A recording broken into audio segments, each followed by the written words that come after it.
On January 5, 2027, a new Congress will be inaugurated. A new Congress will be seated.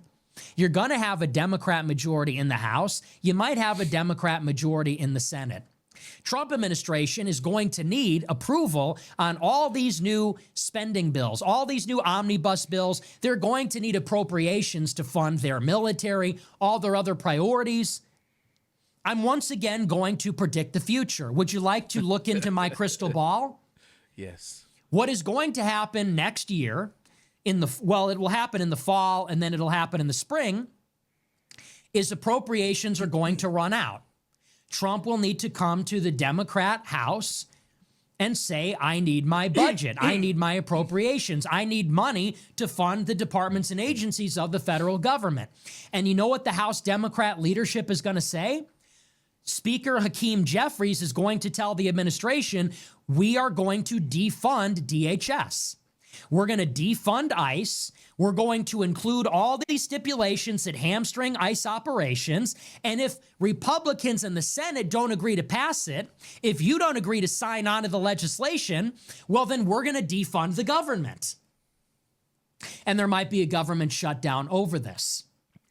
And in the end, the White House is going to walk away. They're going to agree to all these stipulations. And why are the Republicans going to be into that? I'm going to tell you why. Because the Democrats will be doing the Republicans a favor. Republicans do not want mass deportations for two reasons. If you have millions and millions of illegal aliens being deported, then you're going to have a massive increase in labor cost. You're going to have a big depression in demand, in aggregate demand. Let's say you deport 3 million illegal aliens. You know what illegal aliens do? They buy stuff. They buy cars. They buy fuel. They buy food. They take vacations. They buy everything that everybody else buys. They have Netflix subscriptions. They buy stuff. They have demand for housing and rental units. If you deport 3 million people, that's 3 million fewer consumers. And so you have less demand. But those illegal aliens also have jobs, and they do them for cheap, and they do them under the table. They do all the landscaping. They are the maids. They do all of the trade. Not necessarily, Nick. They don't all do them under the table. There's ways to get Social Securities for these people. Nick thinks that everybody's working under the table. That's not how this stuff works. No. Some people do, but not all of them. Work. So they are the electricians, they are the carpenters, they are the painters. And by the way, that is kind of what supports the entire economy. The municipal and local governments, they need contractors, they need inspectors, they need these kinds of people. Every business, every private sector, commercial business and government, they're hiring landscapers, they're hiring maids and cleaners and janitors. Where are they going to find all these replacements? Well, they're going to need to pay Americans a living wage, and they're going to need to provide health care, and they're going to need to comply with OSHA, and they're going to need to pay payroll taxes and all the rest of it. So what is this going to do? Well, it's going to eat into profits, and it's going to eat into aggregate demand. It's going to eat into consumer spending. And what all this points to is a slowdown in economic growth. Lack of profits for investment, lack of consumption, which is growth. That's how GDP is calculated. So Wall Street does not want mass deportations because they don't want to pay a labor force more. The municipal government doesn't want to pay more for they need these people. The banks, the asset managers, anybody that owns any kind of appreciating assets in this country, they don't want to see that happen. Anybody that owns real estate, any landlord, they don't want to see a depression in the demand for rental units. So the Republicans, at the behest of Wall Street and agriculture and the Chamber of Commerce and the rest of them, they don't want to get rid of all these consumers and producers. Simultaneously, if the Trump administration is deporting all these Hispanics, that is going to crater their support with Latino voters in the 2028 election. And they know that. That's why they're telling Republicans, don't talk about deportations, because they're underwater with Hispanic males, and they know that's going to be a big problem for them even in 2026. So if you're looking into the crystal ball, you didn't get deportations last year. You're not getting them this year. And if you think that all we need to do is vote for them one more time, and then we're going to surely get them next year or in 2028, let me just spoil it for you. You're not going to get them next year or the year after that either. There is zero chance you're going to get them in the next 2 years if you didn't get them in the first 2 years. But this is how they keep people hooked. Don't you see it?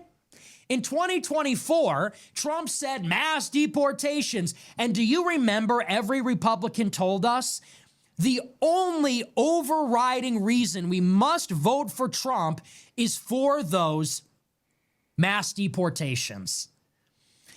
They said, if for no other reason, you must vote for Trump because the alternative is the Democrats are going to import millions of people and Trump is going to send them back. And so they branded everybody that didn't support Trump as a traitor to the immigration restriction agenda. They said, look, immigration, that's all that matters. Israel, don't care. Iran, don't care. Miriam Adelson and Tim Mellon and Elon Musk and H-1Bs and little tech don't care. Trump said staple green cards to diplomas, doesn't matter. They said immigration. They said you must vote for Trump because immigration's the most important issue. Trump is going to deport millions of illegals. And so that's I can overlook everything else because of that. And what happened? Well, in the first few weeks, the deportations were not going on. So what did we hear?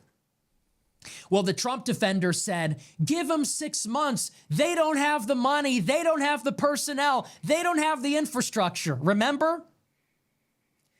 When Trump got in February, March, April, May, there were no deportations. And people said, hey, so what's going on? When does the golden age begin? And the Trump defenders said, well, it's only been a day. It's only been a week. It's only been a month. It's only been 3 months. Well, you got to be fair. They have to fix DHS. They don't have the funding. They don't have the personnel. The personnel do not have the proper training. They don't have the detention space. So what did they do? They pushed this one big, beautiful bill. Remember? They pushed this monstrosity of a bill. It's going to add trillions to the deficit in the next 5 years. What this was really about was making the corporate tax cut permanent, a moratorium on AI regulation, among other things. But the big thing was cutting the corporate tax rate permanently. And what they threw into the big, beautiful bill was $90 billion for ICE. And so that time they were telling people, you have to support Trump's big, beautiful bill because it's got money for immigration. Isn't this why they say Thomas Massie had to lose? Thomas Massie voted against this bill. And so Stephen Miller and Randy Fine and the rest of them said, Massie voted against our border security package. He voted against our mass deportation bill. You must support the passage of one big, beautiful bill because it has immigration money. It's not really about the corporate tax cut. It's about the money.